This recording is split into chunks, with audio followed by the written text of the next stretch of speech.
जिस तरह से आए दिन दलित हो, पिछड़े हो, अति पिछड़े हो, अल्पसंख्यक हो, जो अत्याचार बढ़ा है, आप लोगों के माध्यम से बिहार प्रदेश ही नहीं देश दुनिया में इस चीज़ को खबर छपती है। एनसीआरबी का रिपोर्ट है कि भारत में सबसे ज़्यादा दलितों के ऊपर अत्याचार अगर बढ़ा है तो बिहार प्रदेश है। आखिर ऐसा क्यों हुआ? हमारे सम्मानित साथी पूर्व मंत्री ने कहा कि बिहार के मुख्यमंत्री जी अपने राजधानी के धरती पर बैठ करके जनता दरबार जो लगाते हैं, ऐसा क्यों नहीं वो आदेश जारी कर देते हैं कि जिस जिले में अगर काम नहीं होता है वहां की जनता, अगर हमारी जनता दरबार में कोई काम को लेकर के पहुंचता है तो त्वरित वहां के अधिकारी के ऊपर कार्रवाई करेंगे।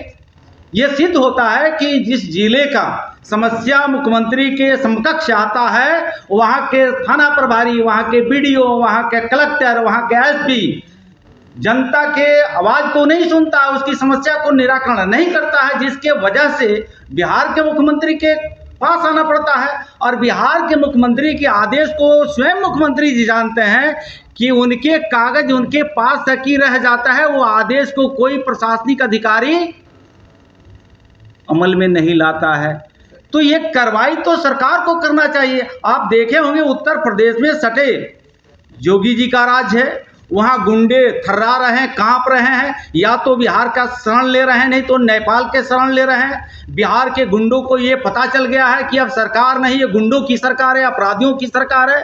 तो मुझे लगता है कि सरकार का एक दबिश होना चाहिए, एक डंके की चोट पर अपराधियों को डर और भय होनी चाहिए। ये बिहार के सरकार से अपराधियों को डर नाम का कोई चीज नहीं रह गया है। आपने यूपी का जिक्र किया है, एनसीआरबी का जिक्र किया है, दलितों पे जो अत्याचार है वो यूपी और एमपी में सबसे ज्यादा है। एनसीआरबी का 2022 में कर देता है, तो उस पर क्या कहेंगे?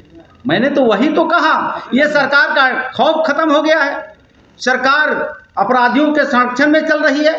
सरकार जो है कि चचे भतीजे गुंडों के घुटने टिक गई है। ये सरकार की अब बिहार की जनता, करोड़ों जनता जान चुकी है कि अब सरकार नाम की कोई चीज नहीं है। वो थाने से लेकर के और जिले तक अपराधियों के संरक्षण में ही सरकार चल रही है।